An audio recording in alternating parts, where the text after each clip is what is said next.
Welcome to the NHL Wraparound podcast featuring Neil Smith, President General Manager of the 1994 Stanley Cup champion New York Rangers, and longtime ESPN NHL veteran Vic Morren. Together, they share no-nonsense opinions on news and issues around the National Hockey League. Whether you're a casual or diehard fan, each episode of NHL Wraparound will leave you more informed. Now, here's your hosts, Neil and Vic. Welcome once again, folks, to NHL Wraparound. Vic and Neil with you. And Neil, how many people had Arturs, Silovs, and Calvin Pickard in their bingo card for great storylines in the Stanley Cup? Just amazing so far. It sure is. And I'll tell you what, if you could have predicted that those two guys would battle each other in the Stanley Cup playoffs the way they're doing it, I mean, you should go out and buy lottery tickets as soon as you can. A lot to unpack as the second round goes past its midway point, but we're going to be joined today by former NHL referee and current rules analyst for the NHL on ESPN, Dave Jackson. But first, a word from iGray. From Howe to Hughes, from Bellevue to Bedard, we're your source for game worn jerseys. Go to mygray.com, MEIGRAY.com to start your collection today. Get real. Get it from iGray. Well, Vic, what have you got today on the one-timers? The one thing that I've got today is the more I watch the second round of the playoffs, I see every single team that's left, all 8 of them, all very good teams, and they're all getting exposed or have been exposed in one way, shape, or form. You know, you don't have a super team in this tournament. There's no Canadians from the late 70s. There's no Islanders from the early 80s. And there's no Oilers from the mid to late 80s. These are all very good teams, but they all have flaws, whether it's special teams issues, lack of bottom six scoring, suspensions, goaltending issues, or holding leads. Everyone has one of these problems that they have had to deal with. But through adversity, you're seeing a lot of character. You've seen it from Carolina coming back from 3-0 in their series against the Rangers. You've seen the Bruins get themselves off the mat against the Florida Panthers. You see the Oilers really battle it out hard against the Vancouver Canucks. And certainly Dallas blowing that lead in game 1 of their series, coming back to win 3 straight, and now Colorado faced with trying to win a series without Valenchushkin. So you're really seeing what the essence of the Stanley Cup playoffs are all about. So while all of these clubs have problems, it's going to really be the one that manages their issues the best that's going to be the last one standing in 5 weeks.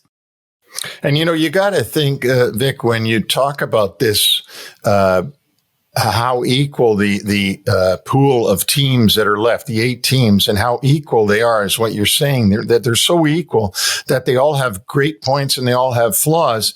And with 32 teams in the National Hockey League these days, that means you've got 25 players in 32 different cities. They're all NHL players. You can't have those super teams that you had back in the 50s, let's say, even in the 60s, the 70s, the 80s. Because there's just simply too many teams. And also the way that the salary cap works, the way that free agency works, leads you to only have a real good team. If you've got a great team like the Chicago Blackhawks were a number of years ago, that you can only keep it together for so long that even the Tampa Bay Lightning, that looks like they could go on for a long time, they started losing their bottom 6 forwards, their bottom 3 defensemen, because they just simply couldn't pay them because the salary cap said, no, you spent all your money. So I think that this is what leads eventually to this kind of a pool in the playoffs, which is great for the fans because literally everybody has a chance to win. The President's Trophy this year went to the New York Rangers. I don't see the New York Rangers being that much better than the Carolina Hurricanes, for that matter, than the Dallas Stars, for that matter, than Edmonton or Vancouver or Boston or Florida.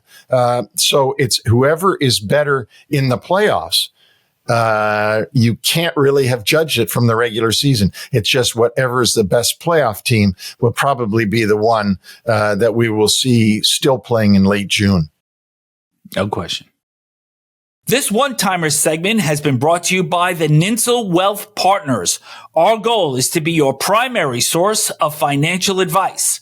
Our mission is to provide quality strategies customized to your needs. We recognize that you place your trust in our ability to help you achieve your goals. To us, there's no greater honor, and without question, there's no greater responsibility. Welcome back to NHL Wraparound, and it is now my pleasure to welcome in former NHL referee and the rules analyst for the NHL on ESPN, Dave Jackson.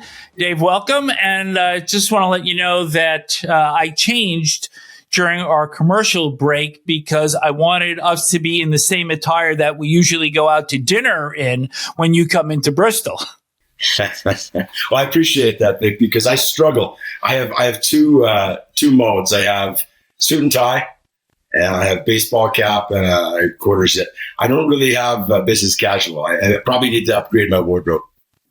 Well, maybe we could have dinner casual next time. So, or something more upscale. So, but welcome, nonetheless. Great to have you with us. And first question I wanted to ask you is, as we have seen these series in the second round evolve to their midway point and now a little bit beyond, your history as an official and just from what you're seeing now, do some of the more problematic incidents, like what we saw in Game 2 in Florida and Boston, and then in Game 3 in the Edmonton Vancouver series, do you see the problematic incidents more earlier in series than later on? I think playoff hockey has been playoff hockey for 6-7 decades, honestly. I mean, and Neil can attest, you go back to the glory days of hockey, the 70s, the 80s. I mean, we had controversy. We had animosity. I mean, that's what playoffs. People don't talk about that. That's the difference between regular hockey and playoff hockey. It's sort of, you play regular season hockey to get the playoff hockey, and then in playoff hockey, you want that. You want the bone crushing hits. You want the scrums. You want people mad at each other. You want that hate. And you want that as a referee. You want a referee game. You want it to be like controlled mayhem. You don't want the vanilla. As a referee, it'd be great. You go in and out, no one notices it. It's a great game. You move on to the next series. But really, as a fan of the game, you really want that kind of controlled mayhem and the animosity. I love watching it. I just think it's great for the spectators and great for the game of hockey. But do you see any more self-discipline by teams and players as series go on because the stakes become elevated and that most of the mayhem usually gets itself out of the way in games really 1 through 3, maybe 1 through 4? I'm not so much sure it's games 1 through 3, 1 through 4. I think it's when the game's out of reach, no matter what game it is. I think it's let's set the table for next game. And I think that's what happened in Game 2 you alluded to in Florida. Boston wasn't going to win that game, so they can't beat them on the scoreboard. We're going to beat them in the alley at least, and we're going to set up Game 3. And, don't be stupid because you don't want suspensions, but we're going to push back here. We're going to push back here so that they don't sleep well the night before the game going into Boston, knowing that there's going to be the same type of physicality picking right back up where it left off. I think, Dave, I've tried to explain this to people many times as a hockey person, just what you just touched on, and that is that people say, like, I love the playoffs, and the playoffs are so different, and I wish the regular season could be like the playoffs. And I said, but it's a totally different format. It's not the same format as the regular season where you play a team. One team is rested. The other team played the night before. You're playing that opponent, then you're moving on to somebody else. You may not see that opponent again for 4 months. And that's a lot different than seeing that same opponent, looking in the eyes of the same guy every other day for 2 weeks. And so therefore, as you just said very aptly, that at the end of the game, the only thing you've got left is to set the table for the next game, because you're going to see those same guys out there 48 hours later that just punched you in the face or that just beat you 6-1. And what choice do you have but to say to them, screw you, this is not going to happen again next time? And, it's a hard thing to explain to the non-hockey people, but I think you hit the nail on the head there. From the referee's perspective is the same as from the players and the managers and the coaches. I think that is a great point, which I don't think people realize either. As a referee, you have games during the regular season that are tough games. You got number one seed matchups. It's a tough game. But then you might be going home and you might have a week off. Or you might be going to a game the next night that really there's no eyes on that game. It's two teams that are, let's say, out of the playoffs by early March. You've got to do your job, but it's not the same kind of stress going into the game. In the playoffs, as a referee, you're working every second night. And every game is hair on fire, same as we see in every game. So you're going back to the hotel, you're having a bite to eat, maybe grab a beer and go to bed, and you're lying in bed going, well, I got through that game, thankfully, but I have to do it all again in 2 nights. And it's stressful. And there's no nights off. There's no, because referees travel on the road, they go 6-day road trip, they might be off for 5 or 6 days. You don't get that in the playoffs as a referee. It's a grind. You're away from home and you're being tested each and every night. So, Dave, to your point that you're going to have some low-stress games during the course of the regular season. I mean, that's just what it is, that, not every team is going to be great. Not every team's going to be good. And so different games are going to offer different things. But when you get into the playoffs and everything is ramped up, it's got a totally different cadence to it. So for an official, are games called differently in the playoffs than they are in the regular season because the environment shifts completely? That's a great question. I think to answer it to start with, do players play different in the playoffs than they do in regular season? And I think what you get, and I've said this a lot, in regular season, you call a lot of lazy penalties and you call a lot of retaliatory penalties.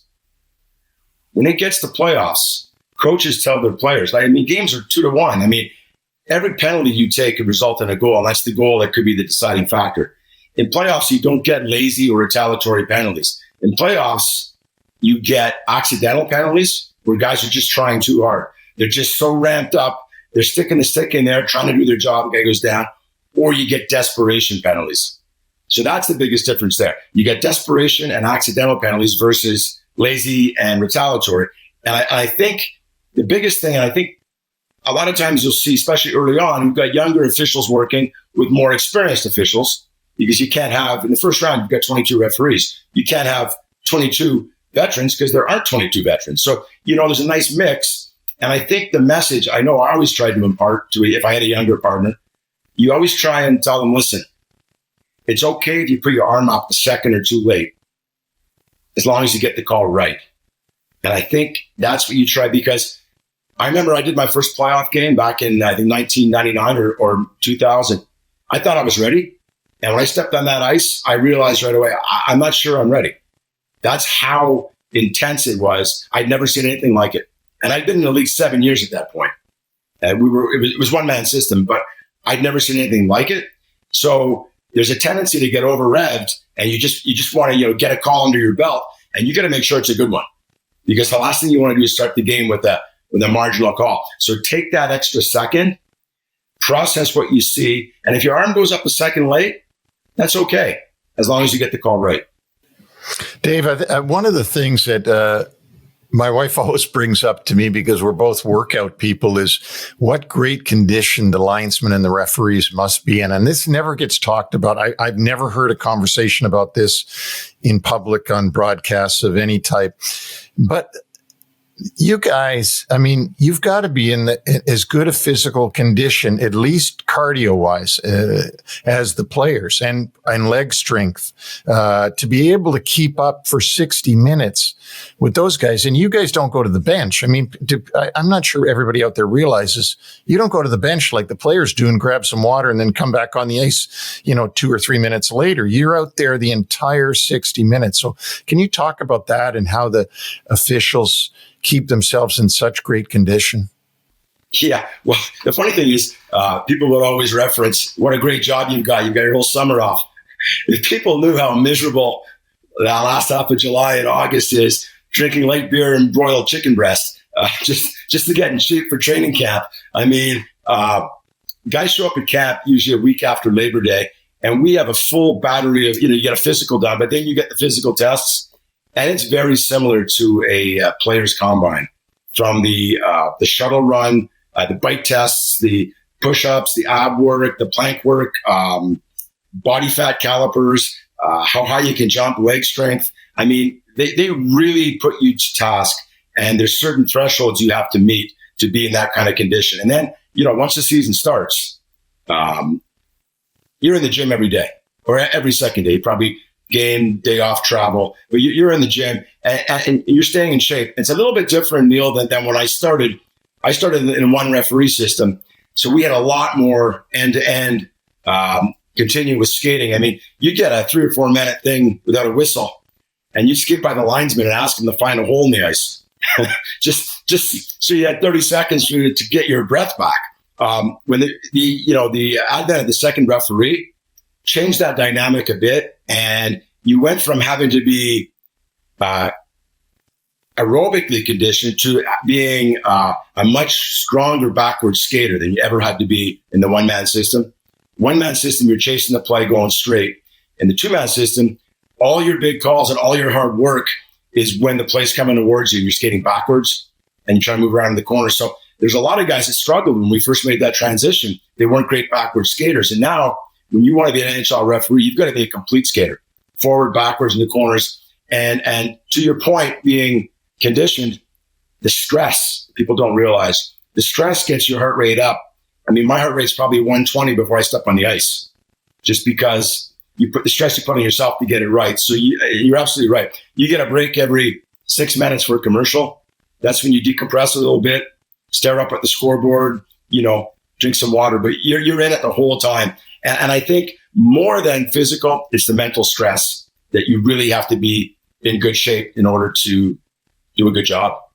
And a quick follow-up to that, and because it's not relevant anymore, but I'm interested in this because I don't know the answer, is who was the architect of how to officiate a game now that you're moving from a one-man referee that everybody knew how to do that to go into 2 referees? Like, who was the one that said, okay, guys, when the puck's in one end, you're going to be here. And when it goes to the other corner, you're going to be here. Like, because it was new to everybody. So, but somebody had to be the pioneer of here's how we'll do this. That was the short answer is no one and everyone. When it came in, when we first implemented it, it was used strictly in preseason. This probably would have been like in the late 90s before they even started using them in games. And we just went out there and went back to our grassroots when we did Pee Wee hockey, 2-man system, where you had 2 officials on the ice, you called offside and you called penalties. And we tried to just go from that. And then what would happen, we came in, I think first year, every team had 10 games where there's 2-man system. And then the next year, every team had 40 games where it was 2-man system. And I think the third year, it was completely 2-man system. And it was an evolution where they solicited feedback from the officials on the ice. Guys, we need your suggestions. We need you to tell us, what do you think your area of responsibility should be when the puck is here? And then you'd go to training camp in September, and we'd spend hours dissecting it and having people give their opinion until, it took probably 3-4 years until we got it to where everybody knew their responsibilities and who had to cover what. And, let's face it, you got 2 sets of eyes out there. You don't want 2 sets of eyes watching the same thing, because that defeats the purpose. You want 2 sets of eyes covering all 12 players on the ice. and it's almost like a Venn diagram. You do want an overlap when there is a important play that needs to be seen from two angles. Dave, to that point, as much as you want to think, okay, everything's covered on the ice and it's covered through Toronto, we have seen 2 goals in the Florida-Boston series where you had multiple layers intersecting, where Toronto ultimately got involved and they helped make the decision. The first was Sam Bennett's goal when he pushed Charlie Coyle into Jeremy Swayman, and the goal was allowed to stand. And then we had a play again last night with potential goaltender interference, which obviously wasn't called, on Charlie McAvoy's game winner. So can you just explain to our listeners just, the process when you've got multiple tenuals on goals and a lot of stuff to unpack? Well, you remember I talked a minute ago about my stress level before I step on the ice? Yep. Well, did I just raise it here? Those 2 goals that are really right up to about, if I had a blood pressure monitor on right now, I'd be about 120 again. People think video replay is a fix-all for everything, and it's not. Video replay, we go back, and you'll both remember, we go back to when it was brought in, probably early 2000s. It was simply to tell us, did the puck cross the line or not? That's the only reason we had video replay, is the puck in the net. Because there's no worse feeling as a referee than everybody knowing a team earned a goal and you're saying it's not in the net. And then it's evolved since then. Is it ever going to be perfect? It's not. It was brought in, Offside, for example, was brought in for Duchesne. He was 9 feet offside. He scored a goal. We said, well, we've got to fix that. We've got to have a way to remedy that. And look what we have now. We're bringing the game to tolerances where it wasn't meant to be taken. It wasn't meant to be brought in for millimeters offside. So you go to goaltender interference, which is it's even tougher than an offside call, because at least with offside, if you have the proper camera angle, you can pretty much say it's either yay or nay. Goaltender interference is not a science. It's an art. It's an art form. And it's always going to be someone's judgment. So if you say, okay, we're going to take it off the ice and go to video review, we're just taking it from someone's judgment on the ice to someone's judgment in the situation room. There's no magical fix. We can't just put it into AI and say, give me an answer here. So to break down the first goal that was scored, the goal that was allowed in Boston, I was watching the game live. It was on an alternate broadcast, so I had the night off. It was Mother's Day. I was enjoying myself. And then this goal happens. And as you can imagine, my phone blows up. I get 100 texts. And my gut tells me, okay, that's no goal. Player's pushed, hits his goaltender. I'm not necessarily sure it was worth a cross-checking penalty. It was more of a shove. It was a net front battle. And he goes into the goaltender. He bangs in the puck. Bang, bang, play. Referee on the ice, he's trying to find the puck. I understand him not seeing the shove. And I understand the guy 65 feet away in the neutral zone, as I said earlier, trying to keep track of all 12 players, might not be focused on what he thinks his partner has. He doesn't see it. They give a goal on the ice. In a perfect world, perfect sight lines, I'm saying that goal should be disallowed on the ice. Now we go to video replay. Now, video replay, they don't get that video and say, give us a decision here. You're going to watch it in a vacuum. No, they're being given that as an appeals court, saying the call on the ice has been made. The referees on the ice have determined this is a good goal. You guys now need to find enough evidence, irrefutable evidence, to say the referees were wrong. Let's take this goal away. And I don't think they had that evidence, because depending who you talk to, I don't think it's 50-50, but it's maybe 60-40, 70-30. It's not an absolute. Was the shove hard enough? And was Swayman going to get across to make that save? Because in the rule, it doesn't say, is he going to make the save? But it does say, did the shove or did the presence in the crease impact his ability to play his position? And in Toronto, they determined it was a shove, it was a net front battle, and it was a bang-bang play. Did it impact his ability to come across and make that save? And they had to make a judgment. And their judgment was, he wasn't going to make that save. So they didn't have enough evidence to say the referees are wrong. They confirmed the referee's call on the ice. So it wasn't like they're saying, there was no goal interference, good goal. If they'd have been able to come out from the situation room, for example, or microphone and make an announcement, they probably would have said, we acknowledge there was goaltender interference, but it didn't have an impact on the ultimate result, is a better way to say it. Quickly, the goal Tuesday night with Charlie McAvoy and the tie-up right in front of Sergei Bobrovsky. Right. So I struggled with that one on the air last night. First, I saw the stick being hit, which I didn't think was a penalty. It was outside the crease. And then Ryan Callahan mentioned, what about the contact with the pad, which I didn't see at first glance. And going to Toronto, for example, that's why they have 4 or 5 eyes on that play, so that one person's not focused on one thing. You've got, it's by committee. There's obviously one person makes the final decision, but by committee so that nothing gets missed.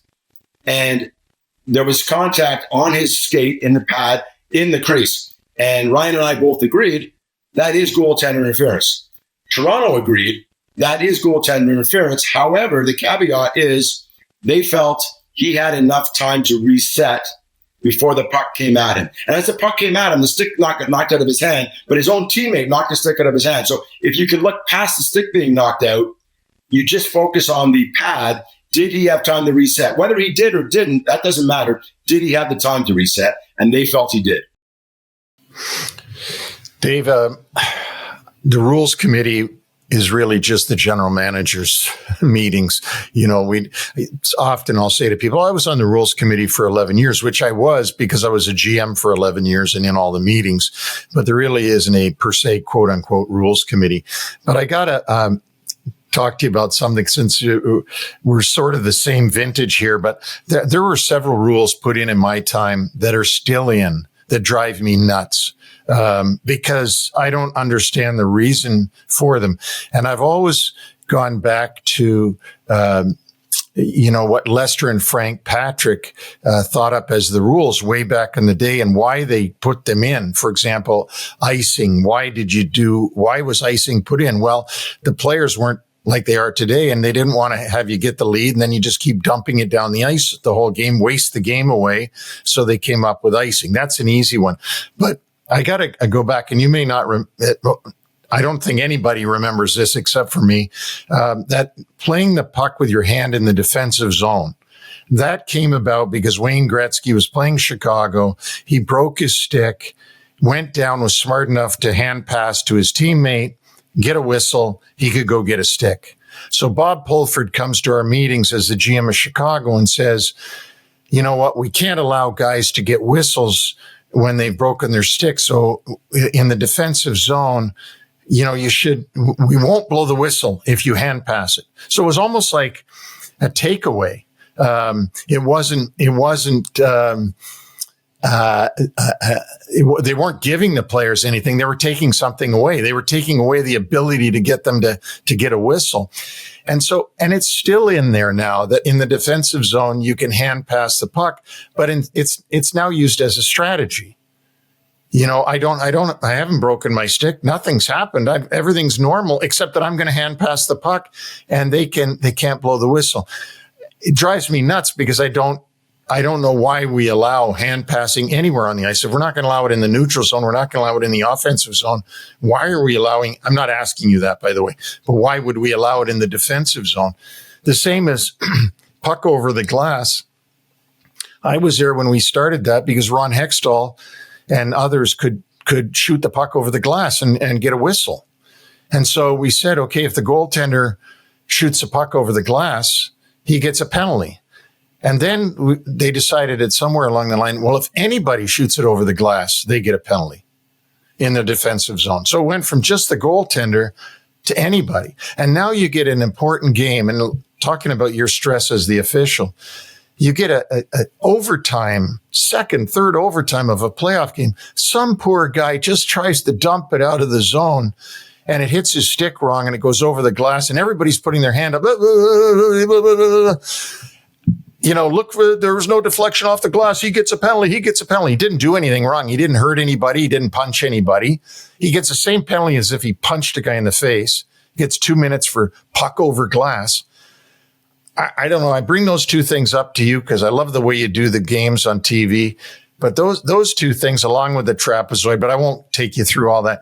Some of these things we've kept them in the game, and I don't understand why we've kept them in the game. Some of the rules, because they're no longer. In fact, the players have turned them into strategies from what we brought the rule in for.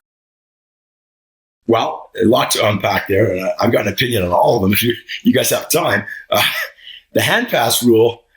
If you guys brought that in your time, then kudos to you because I love it. I honest to God, I love it. A moving puck is a referee's best friend. When the puck's moving, you got a lot less crap going on. There's no scrums happening. I say let them hand pass it all over the ice. The game is so fast. I mean, who wants whistles? We want continuous flow. So I say, instead of getting rid of it, let's expand it. And that's just my opinion. There'll be a lot less controversy because we're getting whistles now. Did he? And then, they'll say, oh, he didn't get it with his hand. It hit his elbow and you just saw the hand move or whatever. And then you have to determine, well, did he intentionally hit it with his elbow? Nah, other than scoring with your hand, I say let's bat the puck everywhere. I mean, let's keep that puck moving. But to your point, we let them pass it in the defensive zone, but nowhere else. So it's kind of crazy. Well, we let guys kick the puck all over the ice, but you can't score a goal kicking it. Although we've got the rule pretty good now to where 80% of the goals you're allowed. Let's just go all the way. Why do 80%? You can kick the puck in the net. Go for it. We want more goals. There'll be less controversy. Goal's a goal, right? You still can't put it in with your hand, but if it goes off your skate, we allow you to kick the puck. You kick the puck to your teammate, well, kick it in the net. I think it would make it more consistent, I think would be the thing. And as far as puck over the glass goes, nobody had a problem when it was just a goaltender, right? The goaltender's got a catching mitt and a blocker on, and we expect him to keep that puck in the rink. But when a guy who can score 69 goals can pick the top shelf, we expect him. He didn't know what he was doing. Like these guys are so good, they know what they're doing. And I agree with you, Neil. Late in a tie game and a playoff game, he's not trying to do that. And I think for the greater good of the game, you have to endure those one or two instances to prevent the other 19 times during the game they're going to take advantage of it. Because I don't know the exact number, but they did track it as they brought this rule in. And you might be able to speak to that, Neil. They didn't just do it willy-nilly. They actually tracked it. How many pucks are in the crowd every game? And I think it was like between 15 and 20 a game when guys were clearing it out. We don't even have one a game now. So it's cleaned the game up. Games are faster and there's less whistles.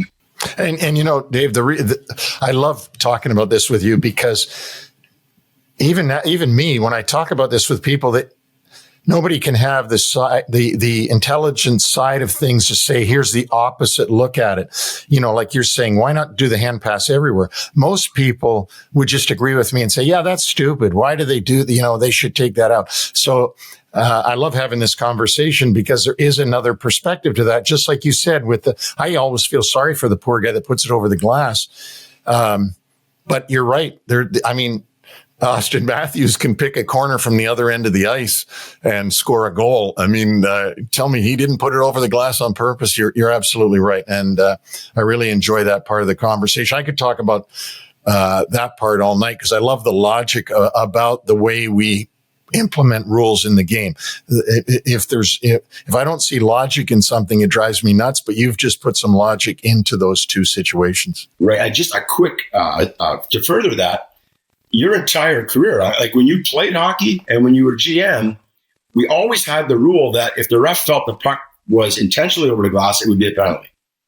That was always in there. People say, go back to letting it be a ref's judgment. How many times in your life did you see a referee call a penalty for intentionally shooting the puck over the glass? Because I know I never called one. Not once. Because then you have to, you as a referee, you have enough going on. You've got enough saying you tripped that guy, you slashed that guy.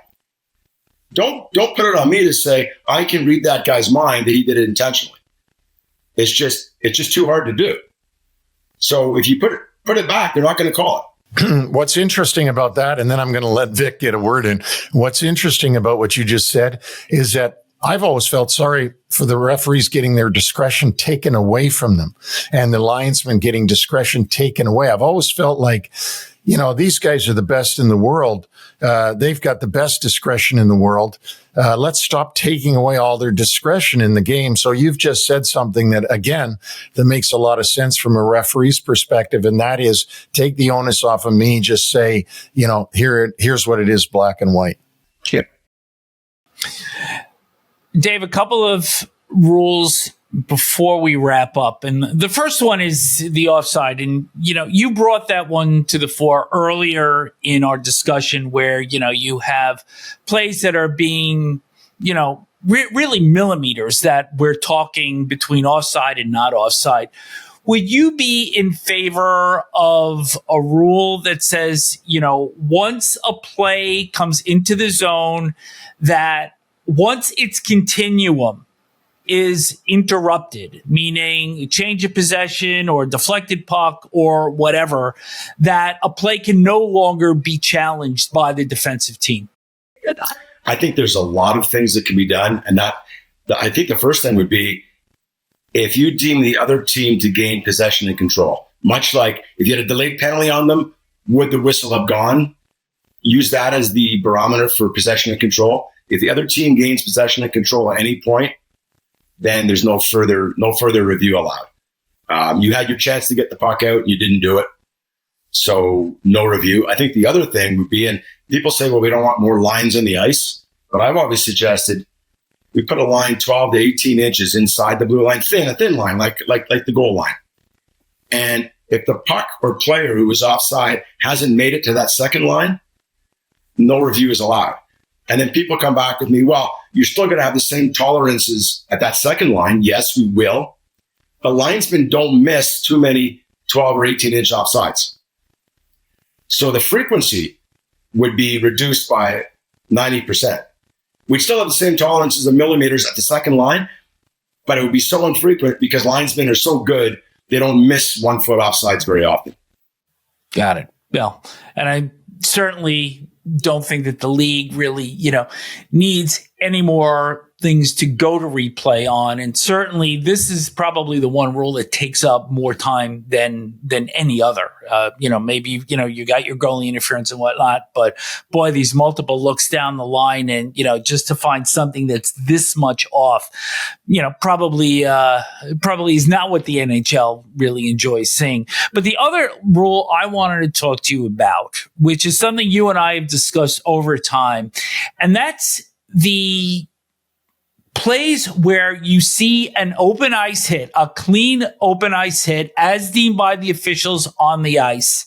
And right away, there's the pack mentality that some player from the team whose player has been hit feels they have to engage and fight with the player that delivered the hit. And it's my contention that if the hit is ruled clean, why should the player that delivers that hit ever get a penalty? And I think that if you have either a minor or a major only to the player that instigates, whether it's a fight or a rough or whatever, he's the only one that gets the penalty. And the player that delivered the hit, they are off scot-free because they made a hit in accordance to the rules. Your thoughts?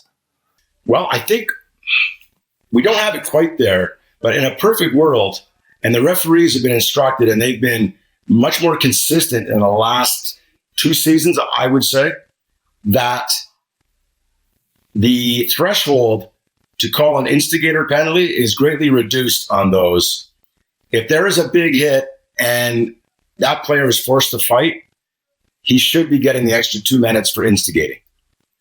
Because there needs to be, you shouldn't have to fight after making a big hit. Why should that player be penalized at all then? You have the option to turtle. You can turtle and the other guy can get 2 for instigating and he can get 5 for fighting, or he can get a game misconduct for being the aggressor. You have that option. No one ever has to fight. Now, I know in the code of hockey, it doesn't really look good if you don't accept an invitation. I understand that, but there's no rule that says you have to accept an invitation. So you always have the option to decline fighting. So you need to, if you choose to fight back, you need to be penalized.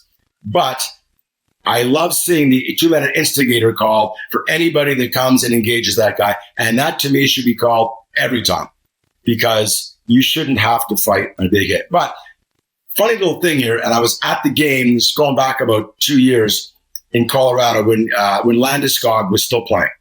He was captain of the Avalanche, and somebody on Dallas, I believe it was, or it might have been the Raiders, made a big hit on McKinnon. Really big hit, knocked McKinnon down. Referees put their arm in the air. They called a 5-minute major, and Landeskog jumped the player. I think it was Taylor Hall who made the hit. He jumped Taylor Hall, and he just wailed on him. And turns out it wasn't a major penalty. McKinnon hit himself in the face with a stick. They reviewed it. They rescinded it. But Landeskog went after Taylor Hall all game. All game. Every time he had the puck, Landeskog's on. Avs won the game, and they do the player interviews on the ice, in-house. And I had to laugh because the announcer said, after that original hit, did you see the replay and realize that there was nothing wrong with that hit? It was a legal hit. And Landeskog's response was, yeah, I saw it and I acknowledge it was a legal hit. But I want them to know if they're going to even attempt to make a hit on McKinnon, they're going to pay the price all night long. I thought that was kind of funny. It was like, you know what? I don't care about getting a penalty. You're not going to take liberties with our stars. And I give him credit for that. Dave, we have hit on so much in such a short time today, and just want to, on behalf of Neil, just thank you for joining us today, and look forward to seeing you back in Connecticut sometime during the preseason next year, and we'll have dinner again. And thanks so much again for joining us, and good luck throughout the rest of the playoffs. Well, it's great catching up with you guys. Neil, great to see you again. Vic, it's always great to catch up. So good luck, guys, and I love your podcast. Good luck with it. Thanks so much. Thanks for being here, Dave, and you're doing a great job on TV. Thank you. Really appreciate it. And now let's throw to Migray. Time now for a quick shout out to our sponsor. NHL Wraparound is brought to you by Migray, your source for game-worn jerseys. Head to mygray.com to get your collection started today. Get real, get it from Migray. NHL Wraparound subscribers can take 10% off any hockey jersey when they order at mygray.com and use the coupon code WRAP10. Don't forget that coupon code WRAP10. And welcome back to NHL Wraparound. Neil and I are in the process of recording our 5-episode series, 1990 Forever, the 30th year commemoration of the Rangers Stanley Cup Championship. And we want the fans to get involved also. So log into NHLWraparound@gmail.com. And if you can, record a 30-second video on what that 1994 championship meant to you and how it potentially changed your life.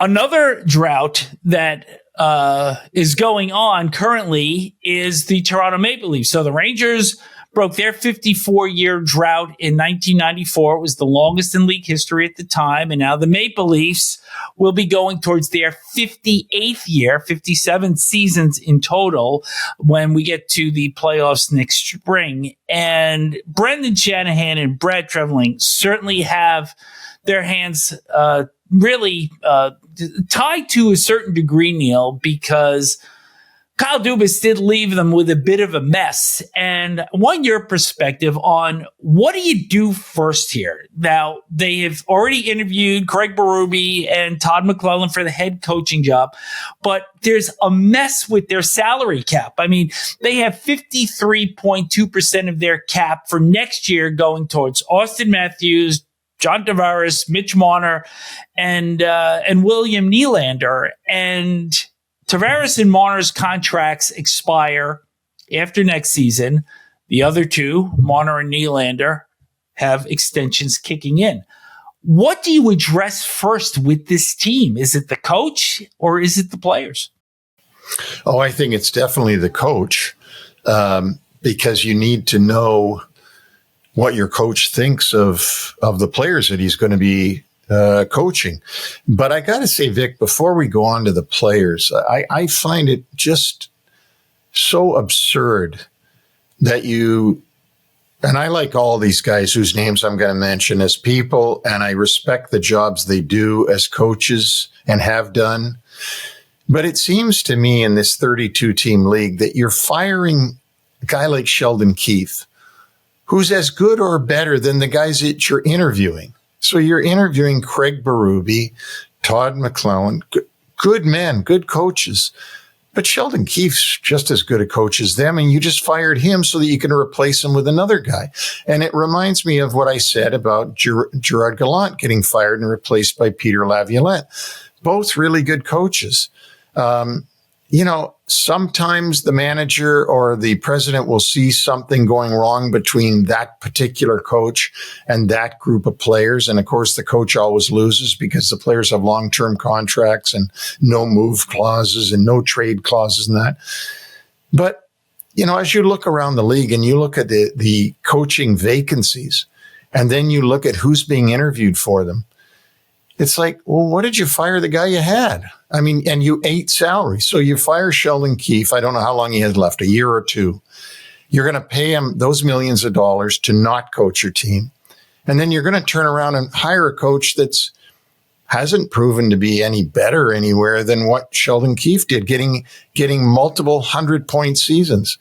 So I just got to comment that I find that so ridiculous. In any other business, in the business you were in at ESPN, would they ever fire a guy, pay him off just to bring in a very similar guy to do the same job? I mean, it's just such bad business practice. But now that we're here, you're going to hire a coach, and yes, you're going to want to know if you've got either Tavares or Marner or both or neither for next year. But from Treveling's perspective, there's also more headaches on the horizon. Brody, Edmondson, Giordano, and Lyubushkin are all unrestricted free agents. Liljegren is a restricted free agent, and Wall is the only goalie that is signed for 24-25. So even if you hire a coach, you've got so many other holes to fill here. Where do you start? I absolutely agree. Well, you start at the top and you start with Tavares and Marner. I think it's a foregone conclusion that Marner's going to get traded. I think that that's something that you don't need tea leaves to read that. I think that's been all over the place. With Tavares, with John, he's such a good guy, such a good captain. Who knows what's going to end up happening there. But it is a mess for Treveling. There's no doubt that this is a lot of work. He's going to have a lot of work to go through. And when he gets everybody signed and he gets everybody in place, maybe he can trade Marner for a real number one goalie. I don't know. I don't know I'm not suggesting there's anybody out there that he would do that for. Right. But it's going to be a ton of work. A ton of work this summer for Brad Treveling. I think part of the problem for the Maple Leaf organization is they had a pretty good option 10, 20 years ago from the guy that ended the Rangers drought, being you. And it's somewhat mind-boggling that the Canadian counterpart to New York, the Toronto market, would have looked towards you to say, hey, he got this done in New York in that pressure cooker. He certainly could do it here. And I know that you were a candidate on an occasion to get that GM job and didn't get it. And boy, I have to believe the Maple Leafs' fortunes would have drastically changed had you gotten that position. Well, who knows? The only thing I can say to that is my mom was still alive. It was 2005. I was being interviewed actually during the blackout, the North American blackout that happened way back then. And it would have been great for my mom, Toronto boy, handled big media, handled big city, handled, got a team back to winning after they hadn't won for so long.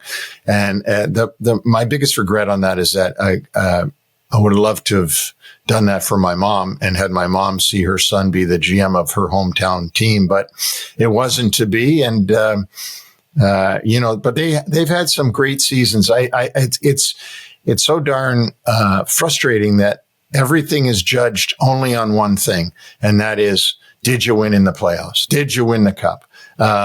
They are certainly a great organization right now, way better than they were back when I was interviewing.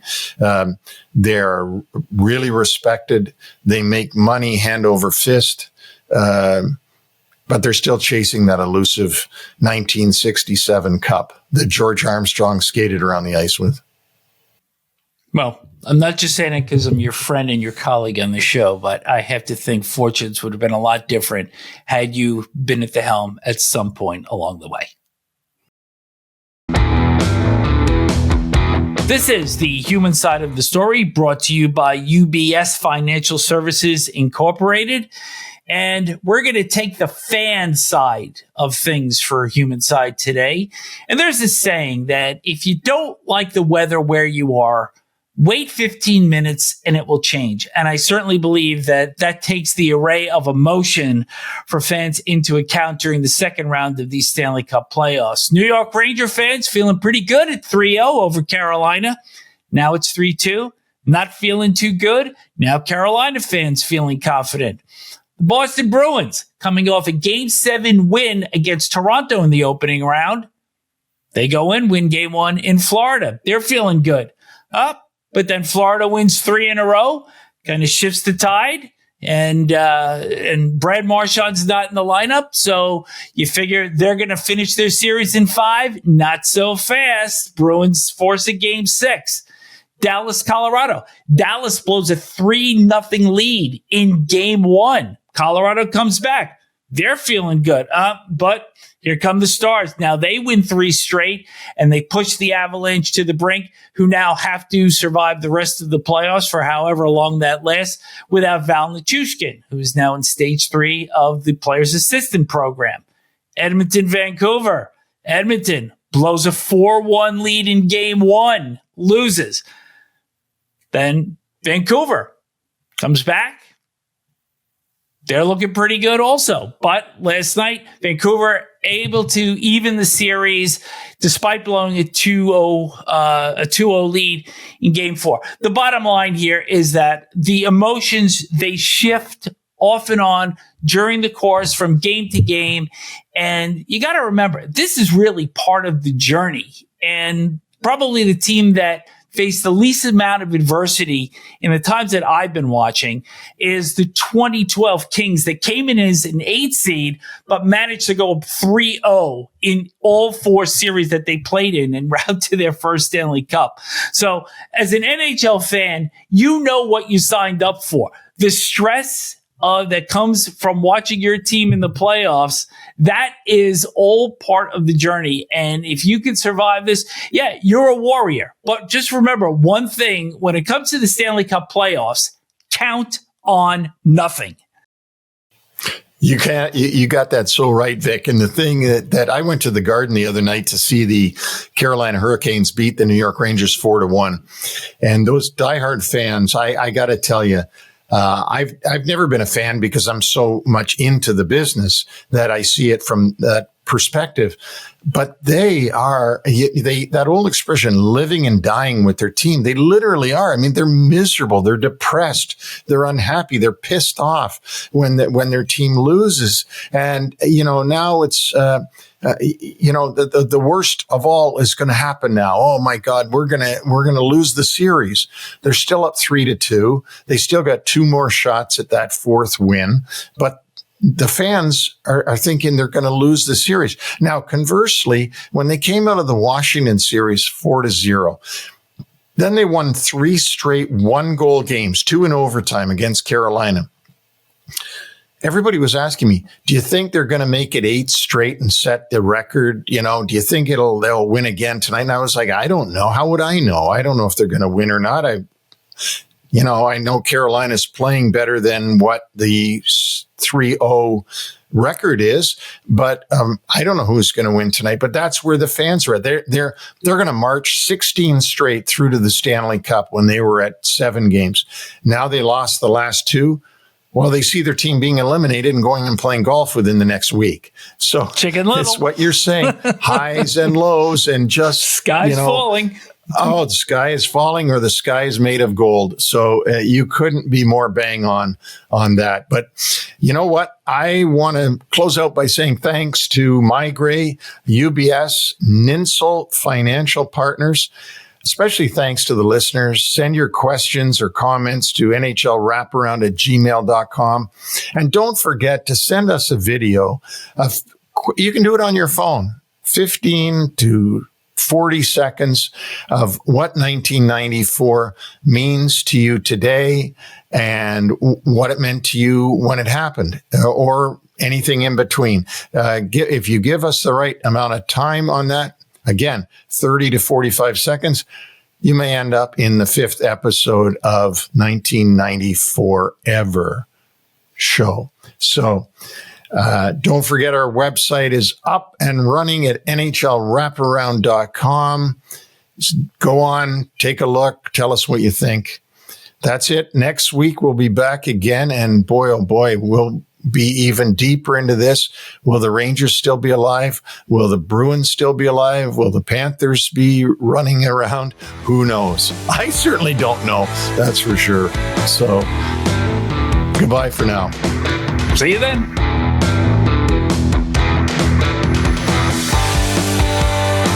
Thanks for joining us on the NHL Wraparound Podcast. Don't forget to subscribe to stay up to date on all the NHL action.